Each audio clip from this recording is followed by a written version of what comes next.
Today in economics class, we are going to conclude production that we call production theory 2. And what we are going to look at under this production theory 2, we would like to look at law of variable proportion. That is where we will be talking about short-run production function. We will also look at long-run production function that we call law of return to scale. So these two are the areas that we'll be looking at today in our economics class. Law of variable proportion. This states that as more and more units of variable inputs are employed with a given level of fixed inputs, output will increase up to a point at which the increase in variable input will result in less additional unit of output. What we are trying to understand in law of variable proportion is that we have two inputs, fixed input and variable input. Now, here we said we are talking about short run period of a firm. And as the firm is trying to increase its output, fixed input is there, but only the variable input can be increased. So if there is an increase in the demand of the firm's product in the market, the firm cannot change its fixed input like that until the fixed inputs are used up to the maximum capacity, but the firm can only try and change or increase its variable input in order to increase the output. As the output is increasing as a result of an increase in variable input, total output will be increasing. But as they are getting toward the maximum capacity of the fixed input, right?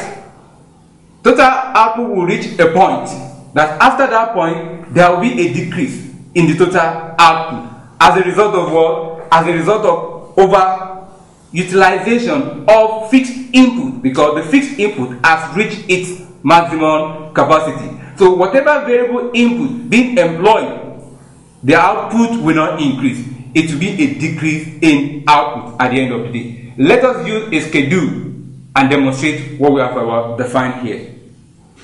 Using the table in analyzing law of variable proportion, our variable input, our fixed input. When we use the two inputs, we have product. The total product happens to be this, the average product is this, the marginal product is this. When we have 1 unit of variable input with a given level of a fixed input, the total product is 10. The average is 10 as well, while the marginal also was indicated 10. When we have 2 units of variable input with fixed input, we have total product 25, average product 12.5, marginal product 15. With 3 units, we have this, and so on and so forth. What we would like to analyze here is that in law of variable proportion, there are 3 stages. We call the first stage increasing return, that is increasing marginal return. The second one we call it diminishing return, that is diminishing marginal return.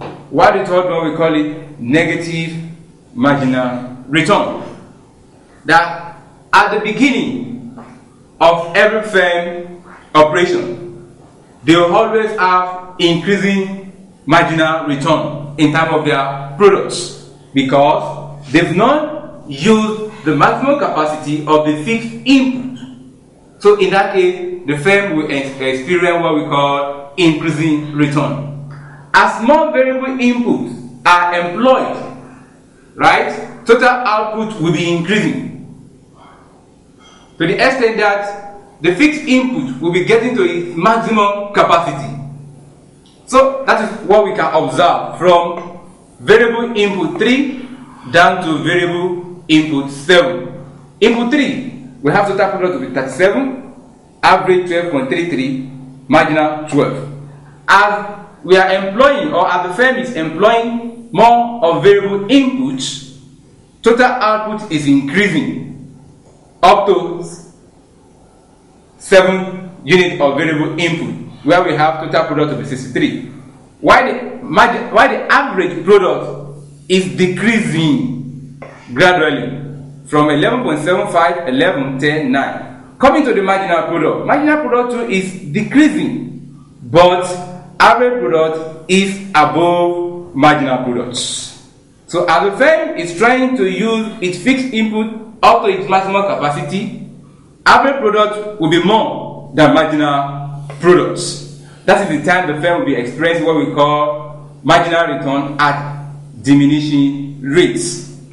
Now, at variable input 8 and 9, let's start from 8. 8 indicates that the total product happens to be 63. The average product happens to be 7.9, while the marginal product 0. But when the firm employ additional worker, making it 9, the total product reduced to 62, while the average product also reduced to 6.9. What happened to the marginal product? Minus. That is, the firm has stressed or has overutilized the fixed inputs. So in that case, output will not increase. That is why we have decrease in it. Whereas there is underutilization of variable inputs. So at the end, the firm will experience what we call negative marginal return. That we wrote negative return here. Let us demonstrate law of variable portion with this diagram we have. These are our output axis. These are our variable input axis. We can observe that we have stage 1 here, stage 2 here, stage 3 here. What stage 1 is telling us?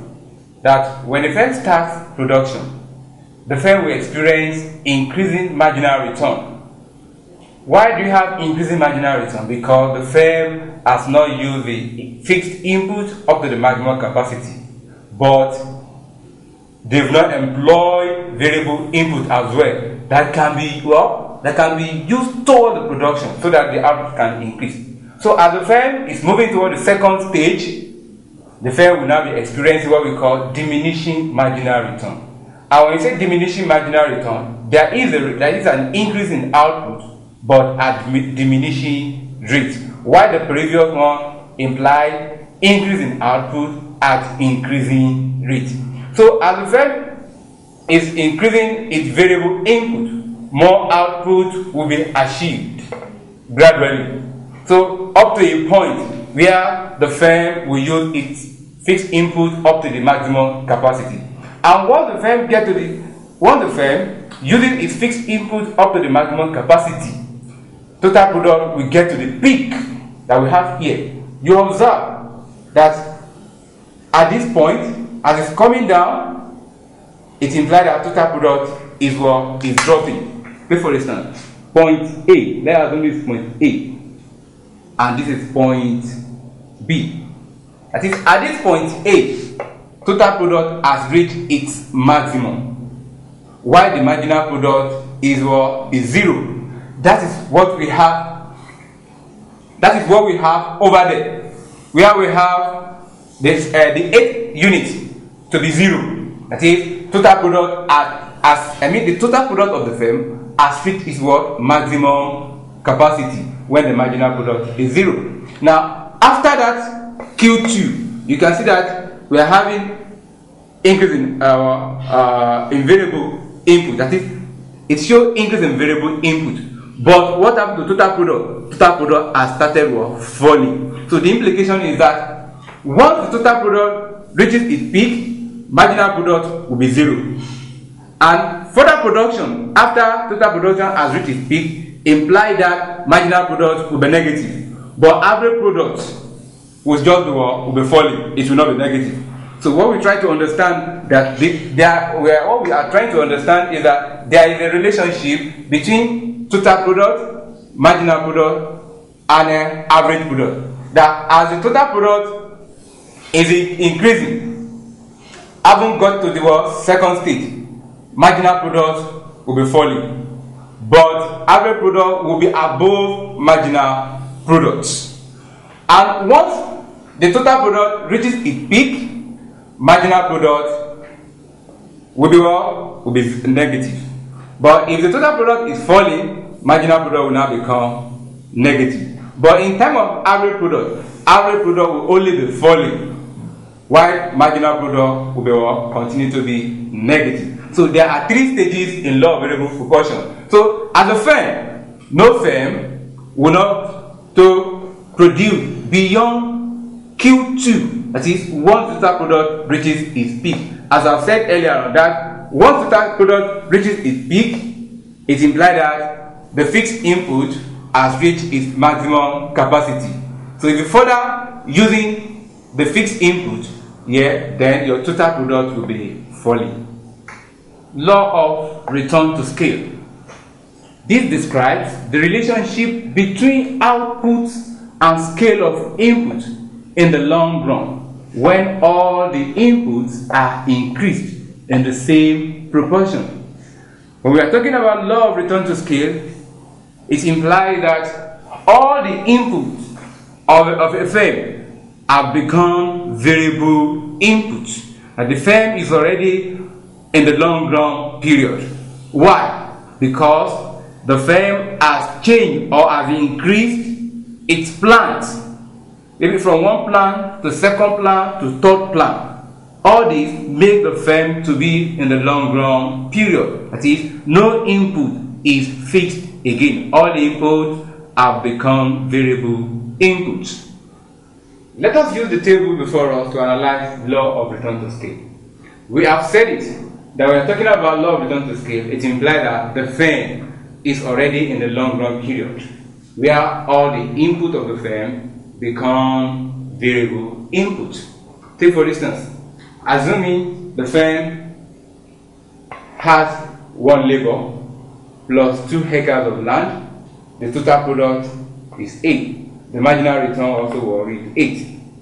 Assuming the firm increases the number of labor to 2 and acres of land to 4, the total product indicates 17. The marginal return will now be what? Will now be 9.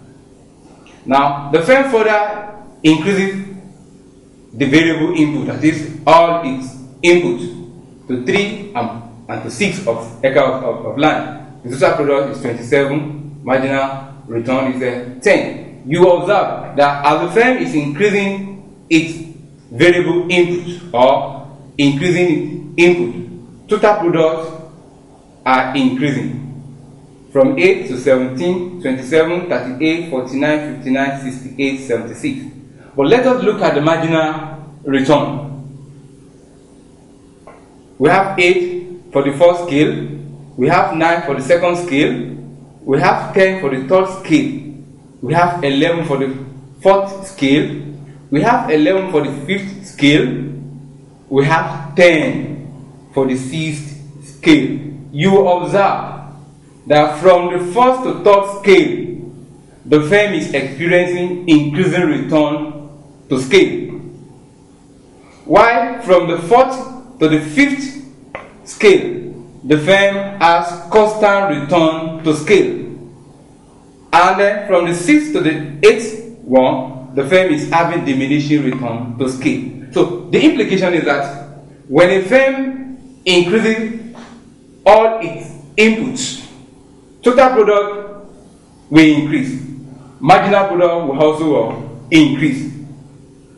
It implies that the firm will have a decrease in the cost per unit of its outputs. But the situation where the firm is having constant return to scale, it implies that the firm increases its variable input in the same proportion, that the two variable inputs are increased in the same proportion, but the output happens to be constant. So the implication is that the firm has increased its variable input or its input, but the output, the change in output is still constant, that we call constant return to scale. The implication is that the cost per unit will not change. They will still do the same with the previous one. So the first stage that we call increasing return to scale, a decrease in the cost per unit. The second one we call it constant return to scale, that is a constant in the cost per unit. It's not decreasing, it's not increasing, but cost per unit is unchanged. Looking at scale 6 where we have 6 labor with 12 acres of land. The total product is 59, while the return happens to be 10. Scale 7 workers plus 14 acres of land. We have total product to be 68, where the marginal return happens to be 9. The 8 scale happens to be 8 workers plus 16 acres of land. Total product happens to be 76, where the return is 8. Looking at this area, we have diminishing return. The diminishing return has an implication on a firm. That is, the firm has increased its inputs, but the return happens to be what? Diminishing return indeed. So the implication is that there will be an increase in cost per unit of the firm output.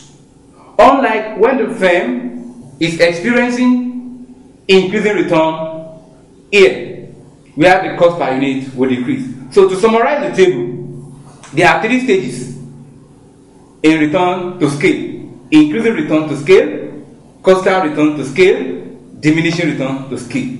So increasing return to scale implies that increasing input in order to increase output so that cost per unit can decrease. Constant return to scale implies that there is an increase in input, but the return is not changing, it's constant. Here, the cost per unit will be constant, that is, it will be unchanged.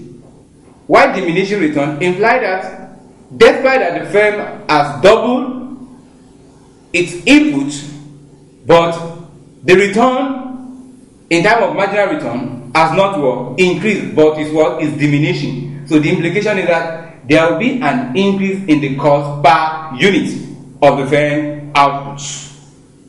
Examples. Question 1.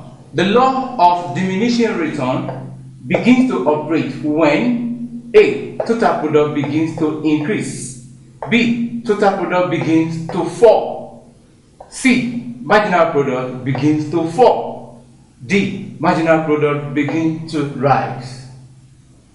The right answer is C, where marginal product begins to fall. Question 2. A situation in which all inputs are doubled and output also doubles is known as A. Constant proportions, B. Constant return, C. Increasing return to scale, D. Constant return to scale. The right answer is C. Increasing return to scale. Question 3.